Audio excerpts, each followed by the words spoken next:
성령의 역사 마스터 클래스 81번 얀 후스.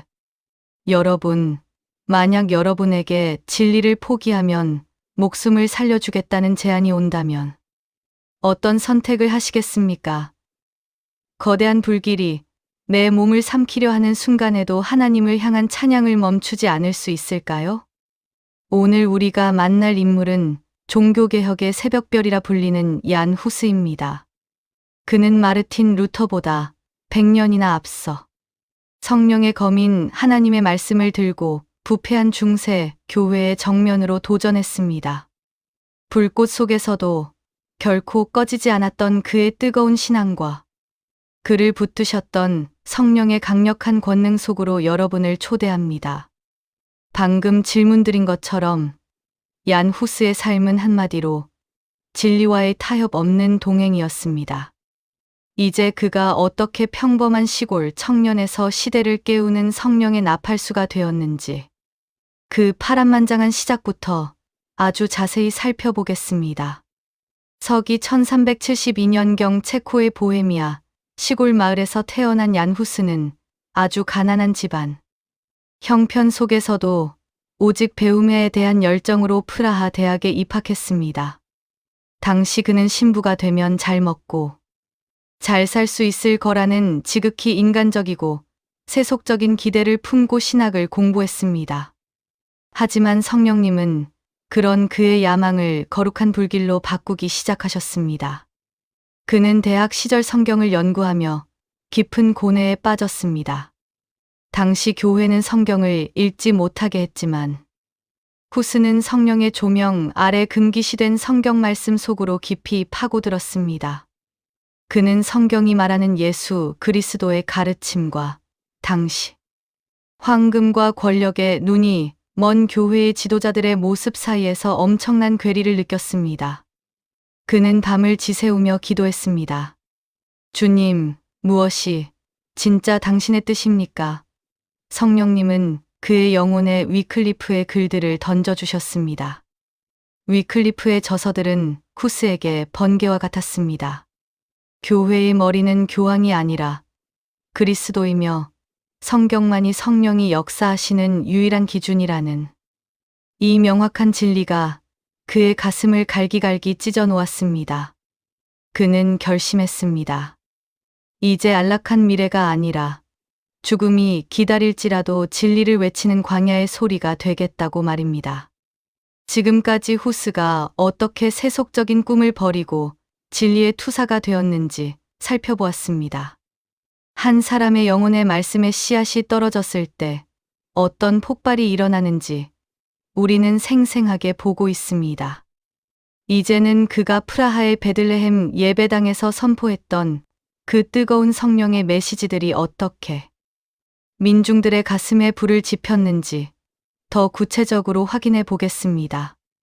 후스는 1402년 베들레헴 예배당의 설교자로 부임했습니다. 당시 모든 예배는 알아듣지도 못하는 라틴어로 진행되어 민중들은 신앙의 문맹자로 살고 있었습니다.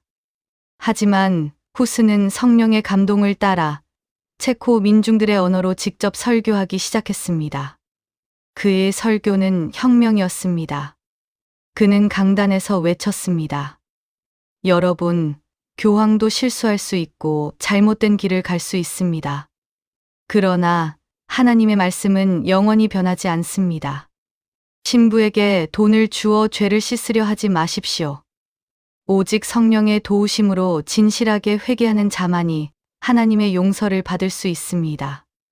후스의 설교는 당시 교회의 가장 큰 수입원이었던 면죄부 판매를 정면으로 비판한 것이었습니다.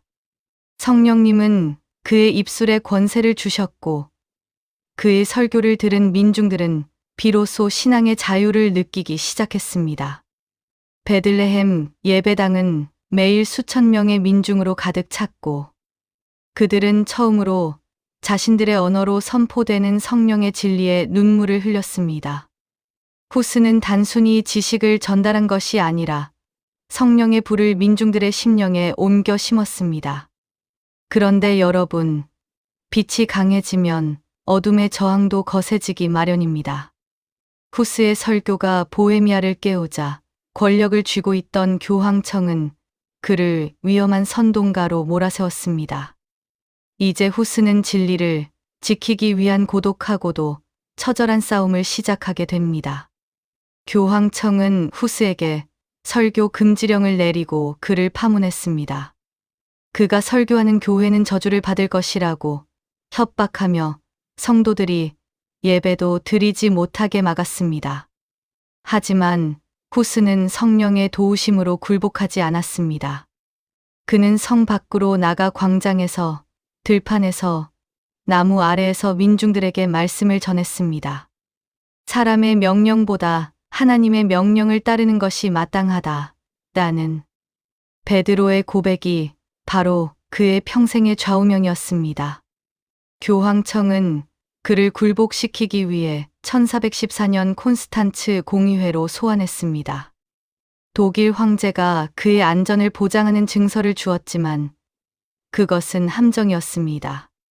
후스는 살아서 돌아오지 못할 것을 예감하면서도 제자들에게 유언과 같은 편지를 남기고 길을 떠났습니다. 성령님은 그에게 순교의 잔을 마실 담대함을 주셨습니다. 콘스탄츠에 도착하자마자 그는 더러운 지하 감옥에 던져졌습니다. 그곳은 오물과 악취가 가득했고 그는 극심한 열병과 통증에 시달렸습니다.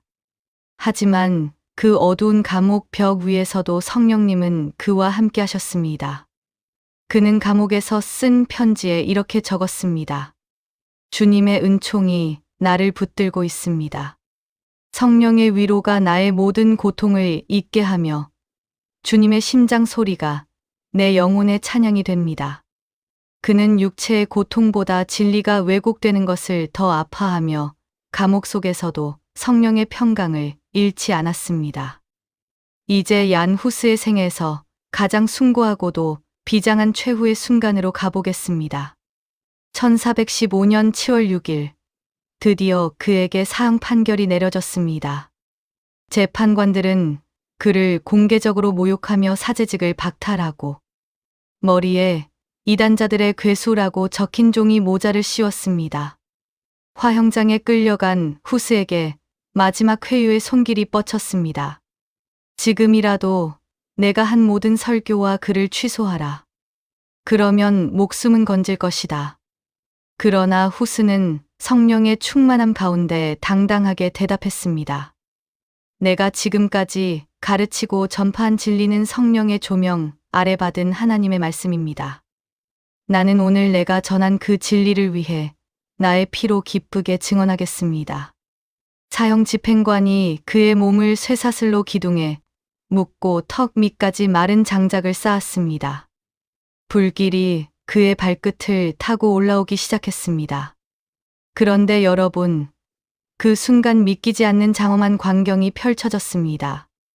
비명 소리 대신 얀 후스의 입술에서 맑고 높은 찬송 소리가 터져 나온 것입니다. 다윗의 자손 예수여, 나를 불쌍히 여기소서.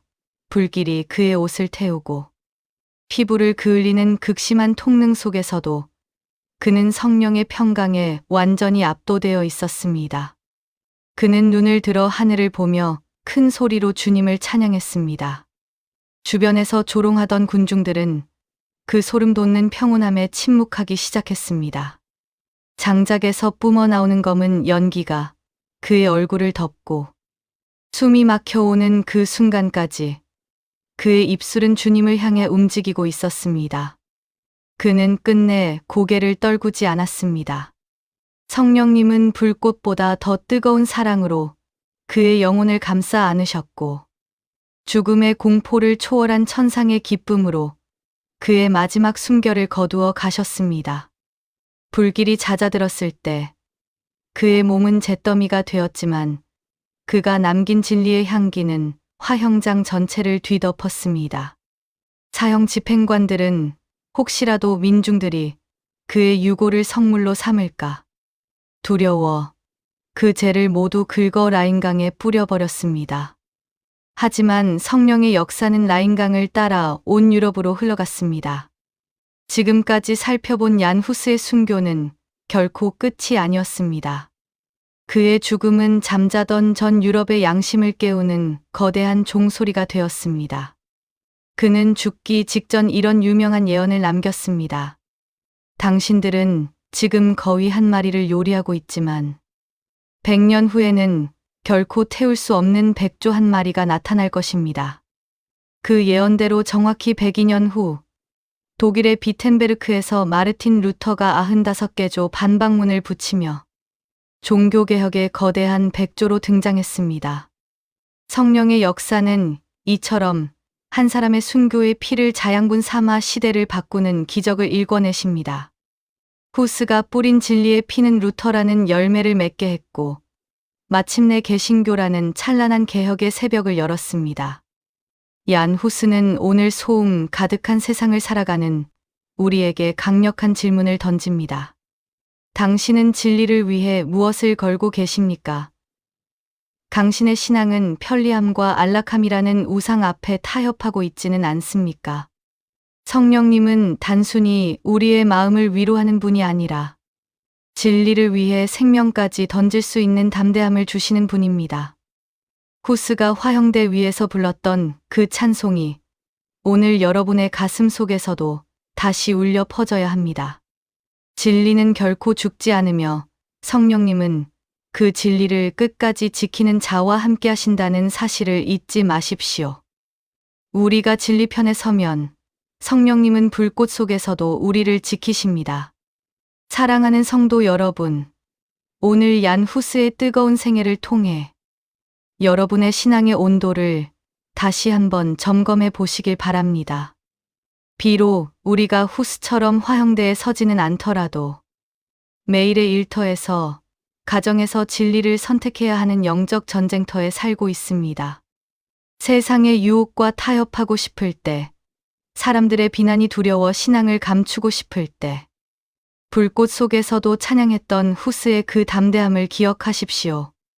성령님은 오늘 여러분에게도 그 동일한 권능과 용기를 부어주길 원하십니다.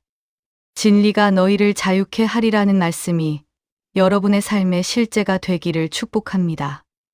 여러분의 평범한 일상이 단순히 세상을 따라가는 것이 아니라 진리의 빛을 밝히는 성령의 횃불이 되기를 간절히 소망합니다.